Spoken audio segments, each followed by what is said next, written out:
நண்பர்கள் அனைவருக்கும் வணக்கம். இந்த பதிவுல நம்ம அண்ணன் சீமான் அவர்கள் வந்து, "நான் ஆட்சிக்கு வந்தா ஆடு, மாடு மேய்க்கிறதெல்லாம் அரசாங்க வேலையாக்குவேன்" அப்படின்னு சொல்றாரு.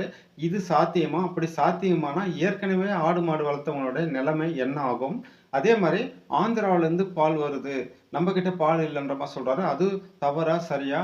அப்படின்றதையும் நம்ம இந்த பதிவுல பார்க்க போறோம். முதல்ல அதாவது ஆடு, மாடு மேய்க்கிறவங்கலாம் அரசாங்க வேலை ஆக்குவேன் அப்படின்னு சொல்றாரு. இது சாதாரணமா சொல்லிட்டு போயிடலாம். ஆனா இது நடைமுறை சாத்தியமா? அப்படின்றத நம்ம சிந்திக்கணும்.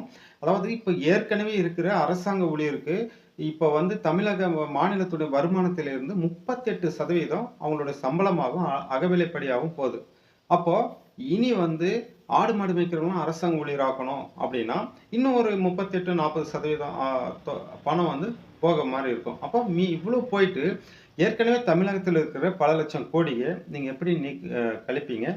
அப்படின்ற ஒரு கேள்வி வருது. அதுக்கு அடுத்தது நம்ம தமிழகத்தில வந்து பார்த்தீங்கன்னா, ஊராட்சி கிராமம் அப்படின்னு பார்த்தீங்கன்னா, ஒரு 12,500 கிராமங்களுக்கு மேல இருக்குங்க. இப்ப நீங்க ஒரு பண்ணை போடுறீங்க. ஒரு கிராமத்துக்கு ஒரு பண்ணை வச்சுங்க.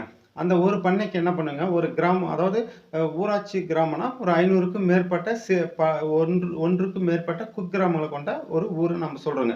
அங்க ஒரு பண்ணை போடுறீங்கன்னு வச்சுங்க. ஒரு 50 பேருக்கு வேலை குடுக்கலாம். ஆனா மீதி மற்றவங்கலாம் ஏற்கனவே மாடு வளர்க்குறவங்க வளர்த்து அ அ தனியா தான் வளர்ப்பாங்க.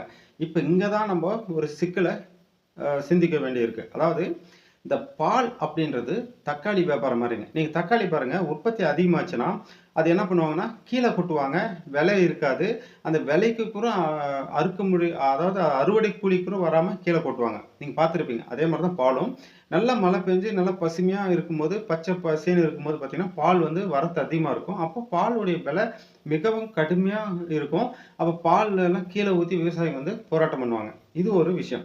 இப்ப நம்ம அண்ணன் வந்து என்ன பண்றாருன்னா, அ ஊருக்கு ஒரு பண்ணை வைக்கிறாருன்னு வச்சுங்க. வைப்பாரு. ஏன்னா 1/2 கிலோமீட்டருக்கு ஒண்ணு சொல்றாரு. நான் ஒரு கிராமத்துக்கு ஒண்ணு தான் சொல்லப் போறேங்க. இப்படி வச்சாலே என்ன ஆகும்னா, இப்ப இருக்கிறத விட இது முதல்ல இது சாத்தியமா? அப்படின்னா, என்னுடைய பார்வையில சாத்தியம் இல்லன்னு தான் சொல்லுவேன். ஏன்னா, ஏற்கனவே இருக்கிற அரசாங்க ஊழியருக்கு 38% போயிடுது. இப்ப நீங்க வந்து அரசாங்க வேலை குடுப்பேன் அப்படின்னா, ஆடு, மாடு மேய்க்கிறவனுக்கு ஒரு நபருக்கு எத்தன மாடு குடுப்பீங்க? அல்லது ஒரு நபர் வளர்க்குற ஆடோ, மாடோ வந்து இறந்து போயிட்டா, அது யார் பொறுப்பு ஏத்துக்குவாங்க? சரி, அப்படியே நீங்க குடுக்குறீங்கன்னு வச்சுங்க. அப்ப இப்ப ஏற்கனவே இருக்கிறத விட இன்னும் அதிகமான ஒரு அ பட்ஜெட்ட நீங்க ஒதுக்க வேண்டியிருக்கும். அப்போ மற்ற திட்டங்கள நீங்க எப்படி செய்வீங்க? இப்படி பல விதமான கேள்வி நமக்கு வருது. இப்போ இது இருக்கட்டும். அப்படியே ஒரு நடைமுறை சாத்தியம் கொண்டு வந்துட்டாருன்னு வச்சுங்க.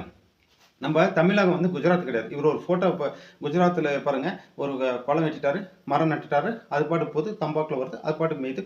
அப்படி இப்படி பரபரப்பா அப்படியே பேசுவாரு. ஆனா தமிழகம்ன்றது மழை குறைவான ஒரு மாநிலம். நீங்க கடுமையான வறட்சி இருக்கும். அப்போ வந்து பார்த்தீங்கன்னா, குடிக்கிறதுக்கே தண்ணி இருக்காது. நல்லா வந்து வ வ வறட்சியில இருக்கிறவங்களுக்கு தெரியும். ஒரு சில ஆ ஆற்றுங்கரையில இருக்கிறவங்கள தவிர, மற்ற இடம்லாம் பாருங்க, குடிக்கிறதுக்கே தண்ணி இருக்காது. நீங்க அங்க போயிட்டு குளம் வெட்டினா எப்படி ஊத்து வரும்? இன்னைக்கு வந்து எல்லாம் பார்த்தீங்கன்னா 800, 1000 அடி போர போட்டு கீழ போயிடுச்சு. ஒரு போர் வந்து பார்த்தீங்கன்னா, ஏறக்குறைய 2 அல்லது 3 கிலோமீட்டர் தொலைவு சுற்று வட்டாரத்தில இருக்கிற தண்ணியெல்லாம் உறிஞ்சிடும்ன்றான். அப்போ இந்த இடத்துல நீங்க பண்ணைய போட்டு, அந்த மாடு நீங்க என்ன சொல்றீங்க? ஒரு குளத்த வெட்டி மரத்த நட்டு விட்டா, அது பாட்டுக்கு மேய்ஞ்சுட்டு போடும். வேற எந்த செலவும் இல்லன்னு சாதாரணமா சொல்லிட்டு போறீங்க. நாங்க ஒரே ஒரு கன்னுக்குட்டி தாங்க வச்சிருக்கோங்க. அதுவும் முடிஞ்ச அளவுக்கு கம்மியா தான் போடுறேங்க. மாதம் வந்து பார்த்தீங்கன்னா, இந்த பூசா, தவிடுக்கே ரூ. 3000க்கு மேல ஆகுதுங்க. அது இல்லாத பில்லு செலவு. இது எல்லாமே இருக்குது. அப்ப நீங்க ஒரு பண்ணை வச்சா, அப்ப இதுக்கெல்லாம் வந்து எப்படி நீங்க இத செயல்படுத்துவீங்க? சரி, அப்படியே நீங்க சொல்ற மாரி 100% செயல்படுத்திட்டீங்கன்னு வச்சுங்க. ஊருக்கு ஒரு பண்ணை வச்சுட்டீங்க.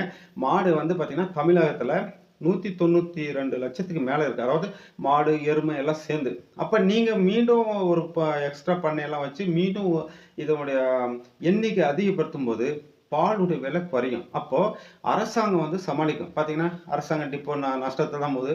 மக்கள் வரி பணம் எங்கோ வருது, ஏதோ சரி கட்டுறீங்க எப்படியோ போயிட்டு இருக்கு. ஓகேங்களா? ஆனா, உங்களுக்கு போட்டியா அரசாங்க வேலை அல்லாத மாடு மேய்க்கிறவங்களால போட்டி போட முடியும்னா, முடியாது.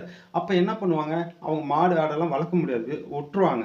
ஓகேங்களா? அப்ப அவங்களுடைய வாழ்வாதாரத்துக்கு என்ன ஒரு தீர்வு இருக்கு உங்ககிட்ட? அப்படின்ற மாரியெல்லாம் நீங்க விளக்கணும். அடுத்தது இப்ப அவரு அடிக்கடி சொல்லுவாரு, "ஆந்திராவுலருந்து பால் இங்க வருது" அப்படின்ட்டு. நான் வந்து கிருஷ்ணகிரி மாவட்டம்.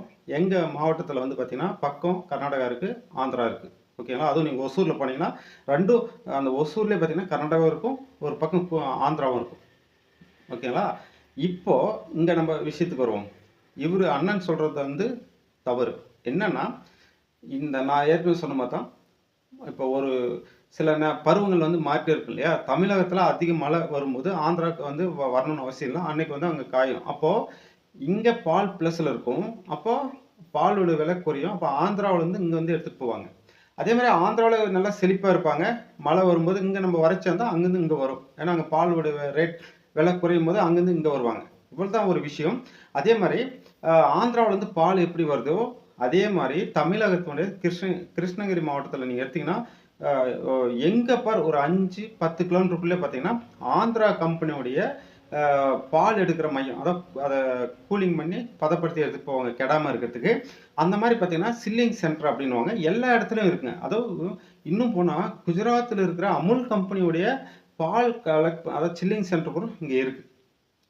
அப்போ இதெல்லாம் வந்து இங்க போகும், அங்க வரும், அங்க போகும், இங்க வரும். இதெல்லாம் ஓகே. அப்போ நீங்க இதுக்கெல்லாம் என்ன ஒரு தீர்வு வச்சிருக்கீங்க? அப்படின்றது நடைமுறை சாத்தியம் எப்படி? அப்படின்றத தான் நம்ம யோசிக்கணும். இது வந்து கொஞ்சம் யோசிக்க வேண்டிய விஷயமா இருக்கு. அதே மாரி என்ன சொல்றாருன்னா, அ பால்வள அ மெ அ அமைச்சர் இருக்காரு. ஆனா பால்வளம் எங்க? அப்படின்னு கேட்கிறாரு.